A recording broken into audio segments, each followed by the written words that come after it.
Hello friends, यहाँ पे हम पेंडुलर मोशन में सिंपल हार्मोनिक मोशन आज आपको यहाँ पढ़ाने जा रहे हैं।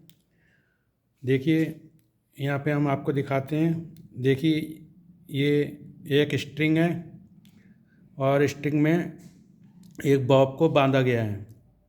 बॉब का द्रव्यमान m है। तो देखते हैं यहाँ पे।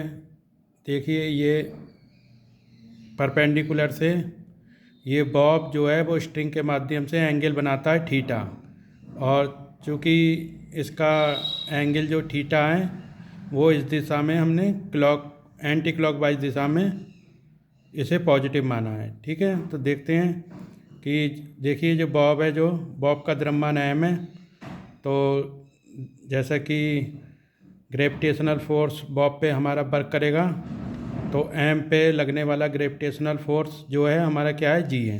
तो हमारा यहाँ पे बॉब का वेट कितना हो जाएगा, mg। ठीक है, और ये जो है वो परपेंडिकुलर से हमारा बॉब जो है वो mg का ये वाला घटक जो है वो mg cos थीटा रहेगा। देखिए, क्योंकि चूँकि परपेंडिकुलर से ये एंगल थीटा बना रहा है, तो देखिए mg cos थीटा ये वाला हमारा जो घटक है वो mg cos थीटा रहेगा, और ये परपेंडिकुलर पे ये हमारा जो दूसरा घटक है वो mg sin थीटा कहलाएगा। ठीक है, ये mg cos थीटा, ये mg और ये mg sin थीटा। ठीक है, और स्ट्रिंग पे ये टेंशन जो लगा हुआ है वो T है। ठीक है, तो देखते हैं friend, according to bob in balance. तो देखिए, स्ट्रिंग पे जो हमारा टेंशन T लगा हुआ है वो हमारे mg के घटक mg cos थीटा के इक्विवेलेंट होगा। जैसे कि आप यहाँ पे देख रहे हैं, T बराबर mg cos थीटा। ठीक है फ्रेंड, अब देखिए यहाँ पे हमारे बॉब पे एक एक्सटर्नल फोर्स भी वर्क कर रहा है जो mg sin थीटा के बराबर है। तो mg sin थीटा जो है वो F एक्सटर्नल फोर्स है हमारा, और mg sin theta equivalent to mg sin theta. और देखिए यहाँ पे जो नेगेटिव साइन हमारा लिया गया है, तो चूँकि हमने थीटा को एंटी क्लॉकवाइज दिशा में पॉजिटिव माना है, तो जो mg sin थीटा है वो जस्ट इसके अपोजिट है, इसलिए F एक्सटर्नल जो है वो हमारा -mg sin थीटा हो जाएगा। ठीक है, और बराबर इक्वल टू ये किसके बराबर होगा, ma, जहाँ ये हमारा क्या है, ये हमारा क्या है, एक्सीलरेशन। ठीक है, तो ये हमने इक्वेशन इसको 1 नाम दिया है। तो देखिए, जैसा कि यहाँ पे लिखा हुआ है कि here negative sign indicate that the force applied negative direction of theta of angle theta. ठीक है, अब देखते हैं अगला।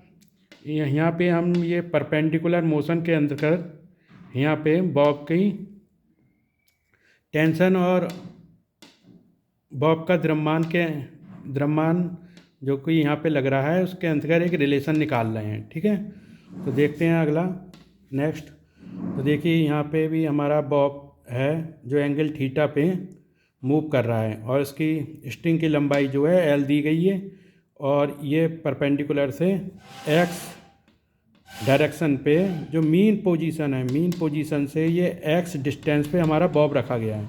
ठीक है, तो जैसे कि हम देखते हैं यहाँ पे x बराबर L थीटा के बराबर होगा। x क्या है हमारा, यहाँ पे एक आर्क है, तो x बराबर L थीटा। और जैसा कि हम जानते हैं कि इसकी अगर हम बॉब की वेलोसिटी निकालें तो वेलोसिटी किसके बराबर होगी, b बराबर dx/dt। तो x यहाँ पे क्या है, एक डिस्टेंस है बॉब की मीन पोजीशन से, तो बराबर dx/dt। ठीक है, अब x की वैल्यू हम यहाँ पे देखिए ऊपर इसके अकॉर्डिंग टू L थीटा के बराबर रख देते हैं। तो x बराबर L थीटा, जहाँ L जो है हमारा बाहर आ जाएगा, और dy/dt। ठीक है, अब हम अगर एक्सीलरेशन निकालते हैं तो जैसे कि आप लोग जानते हैं कि a बराबर dv/dt होता है, और उसी के अकॉर्डिंग हमारा L d2/dt² हो जाएगा। क्योंकि हम b की वैल्यू ऊपर इसके अनुसार रख देंगे, तो हमारा क्या हो जाएगा, एक्सीलरेशन बराबर L d2 θ/dt²। ठीक है, अब जैसे कि हम बॉब के अंतर्गत जानते हैं कि बॉब में जो स्ट्रिंग का टेंशन होता है वो T बराबर 2π√L/g के बराबर होता है। ठीक है, तो यहाँ पे हम L की वैल्यू फाइंड अप कर लेते हैं। L बराबर g/π² T² /4। ठीक है, अब हम यहाँ पे देखते हैं इफ़ एंगल थीटा इज, अगर हमारा वेरी स्मॉल होता है, ये वाला एंगल थीटा वेरी स्मॉल है, तो देन साइन थीटा किसके बराबर होगा, साइन थीटा बराबर थीटा के। ठीक है। अब अकॉर्डिंग टू इक्वेशन 1 भी है, जैसे कि यहाँ पे दिखाया गया है कि देखिए जो हमारा इक्वेशन 1 है, एफ एक्सटर्नल बराबर एम जी साइन थीटा बराबर एम ए, इक्वेशन 1।